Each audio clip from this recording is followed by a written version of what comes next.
Legal field में आने के बाद या लॉ के फील्ड में आने के बाद हर एक लॉ स्कॉलर, हर एक लॉ स्टूडेंट के मन में आने वाला दूसरा सवाल, दूसरा भ्रम, दूसरा कंफ्यूजन एक ही होता है कि भैया इंडियन कॉन्स्टिट्यूशन में तो हम आर्टिकल आर्टिकल पढ़ते हैं और जब हम आईपीसी में आते हैं तो ये सेक्शन क्यों हो जाता है, या फिर इंडियन कॉन्स्टिट्यूशन में भी हम सेक्शन सेक्शन ही पढ़ते हैं। क्योंकि कई बार ऐसा होता है ना कि बड़ा गजब का भ्रम होता है। मेरे साथ कई बार ऐसा हुआ है कि जब मैं इंडियन कॉन्स्टिट्यूशन का वीडियो बना रहा था और उसी के साथ साथ मेरा आईपीसी का भी पैरेलल वीडियो मेकिंग चल रहा था, तो मैं कई बार यहाँ के आर्टिकल को मैं सेक्शन बोल देता था और सेक्शन को मैं आर्टिकल बोल देता था।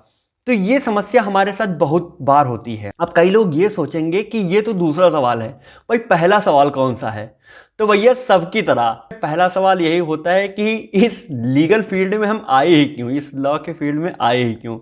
तो पहले सवाल का जवाब तो आपको खुद ढूंढना पड़ेगा, लेकिन मैं आपको दूसरे सवाल का जवाब, दूसरे सवाल का, दूसरी समस्या का सॉल्यूशन डेफिनेटली दे सकता हूं। तो आज के इस वीडियो में हम आपकी इसी दूसरी समस्या, दूसरे सवाल के बारे में बहुत ही सरल तरीके से बात करने वाले हैं। और इस पूरी वीडियो को देखने के बाद आपको समझ में आ जाएगा कि भाई आर्टिकल, सेक्शन और रूल्स में क्या डिफरेंस होता है, बेसिक डिफरेंस, मूलभूत अंतर क्या होता है। तो बेसिक डिफरेंस के इस वीडियो को, इस सेगमेंट को बिना किसी अनावश्यक भूमिका के चलिए आराम से प्रारंभ करते हैं।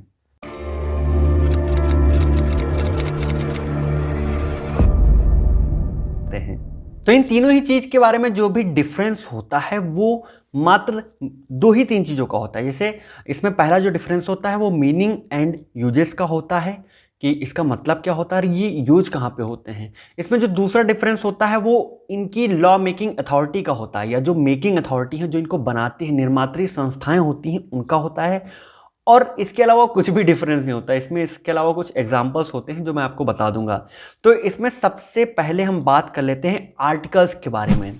अब आर्टिकल्स की अगर बात की जाए तो ये आप सीधा आपके मन में एक ही बार में जो चित्र छपेगा वो इंडियन कॉन्स्टिट्यूशन का छपेगा या भारतीय संविधान का छपेगा।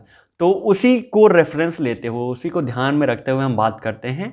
तो आर्टिकल्स का मतलब ये हुआ कि ये वो लॉज होते हैं, वो जो रिटन इंस्ट्रूमेंट होते हैं जो कि एक देश के लिए जो रीढ़ होती है, रीढ़ की हड्डी वाला काम करते हैं, बहुत ही ज़्यादा ज़रूरी होते हैं। ये एक फंडामेंटल लॉज होते हैं जो किसी राष्ट्र के लिए बनाए जाते हैं और इनका इंपॉर्टेंस एक अलग ही लेवल का होता है। ठीक है। जैसे अगर भारतीय संविधान की बात की जाए तो ये एक तरह का, जैसे आपने केल्सन की थ्योरी पढ़ी होगी, तो केल्सन की थ्योरी में हमने ग्रैंड नॉर्म के बारे में बात की थी। तो ग्रैंड नॉर्म वो नॉर्म होता है जो कि बाकी नॉर्म से अलग होता है, उसमें सुप्रीम होता है और बाकी के नॉर्म उसको सपोर्ट करने के लिए होते हैं, या फिर वो बाकी के नॉर्म को सपोर्ट करता है, यानी कि एक यहाँ पे म्यूचुअल कोऑपरेशन की व्यवस्था चलती रहती है।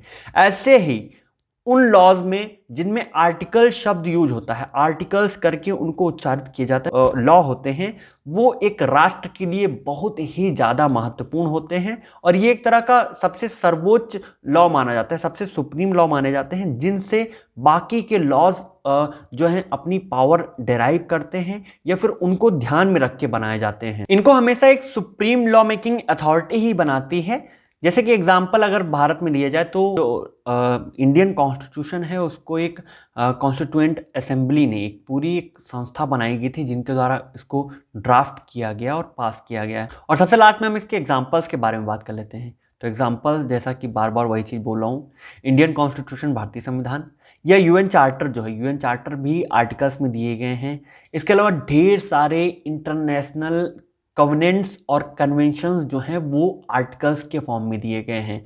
दैट मीन्स कि ये जो जितने भी रिटन इंस्ट्रूमेंट्स होते हैं जो आर्टिकल्स के फॉर्म में दिए जाते हैं, आर्टिकल करके इनका उच्चारण किया जाता है, प्रोनाउंस किया जाता है, ये समझिए कि बहुत ही ज़रूरी लीगल इंस्ट्रूमेंट्स माने जाते हैं।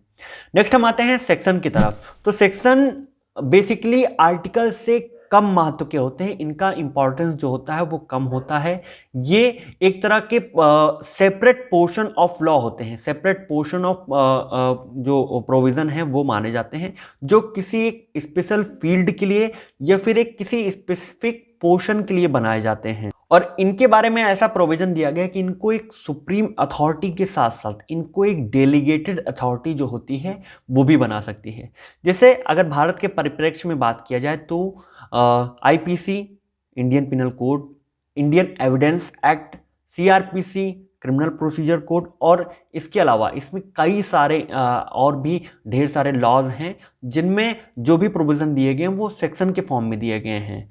तो सेक्शन जो होते हैं वो एक तरह के नॉर्म होते हैं। अब अगर इन दोनों को रिलेट करके पढ़ा जाए तो आर्टिकल ग्रंड नॉर्म हो गया, और जो इसमें जो सेक्शन दिए जाते हैं वो एक तरह के नॉर्म होते हैं जो उसको सपोर्ट करते हैं। और सबसे लास्ट में जो इसमें प्रोविज़न दिया गया है वो रूल्स का है।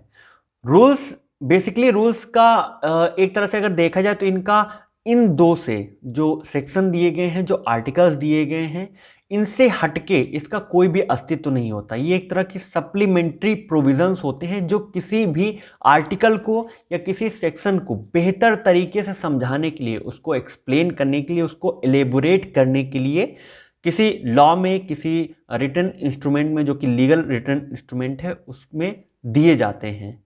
अगर बात की जाए इसकी अथॉरिटी के बारे में तो इनको नॉर्मली डेलीगेटेड अथॉरिटीज या फिर वो कॉरपोरेशन जो कि एक सब्सिडरी कॉरपोरेशन की तरह यूज करते हैं, तो एक तरह के म्युनिसिपल लॉज ही होते हैं जो किसी बड़े कानून को, किसी बड़े एक्ट को या फिर किसी बड़े कोड को सप्लीमेंट करने के लिए, उसको मदद करने के लिए दिए जाते हैं। अब इन तीनों को एक तरफा रखते हुए इसके बारे में अगर समझने की कोशिश करें तो आप ऐसे समझ सकते हैं कि जो आर्टिकल है वो पितामह है, यानी कि वो बाबा है, दादा है किसी लॉ का, किसी कानून का। और इसमें जो सेक्शन वाला प्रोविज़न है वो बाप कहा जा सकता है, यानी कि ये पितामह का तो लड़का है लेकिन किसी का बाप है। और इसमें जो रूल्स दिए जाते हैं वो बेटा माना जा सकता है, यानी कि रूल्स बेटा होता है और उसके ऊपर जाके सेक्शन जो होता है वो बाप होता है, और सेक्शन के भी ऊपर जो जाते हैं, जो सेक्शन के भी ऊपर होते हैं, वो पितामह या फिर बाबा या दादा माने जा सकते हैं। तो ये था आर्टिकल्स, सेक्शन और रूल्स के बारे में बेसिक डिफरेंस का एक प्रोविज़न जो कि मैंने अपने हिसाब से समझाने की कोशिश की है। आई होप आपको ये पॉइंट समझ में आ गया होगा। बाकी के लॉ से related videos, points, topics, judgments और अमेंडमेंट्स के लिए हमारे साथ बने रहिए, हमारे साथ जुड़े रहिए, और हमारे अपडेट्स को पाने के लिए आप हमें इंस्टाग्राम पेज पे फॉलो कर सकते हैं। धन्यवाद।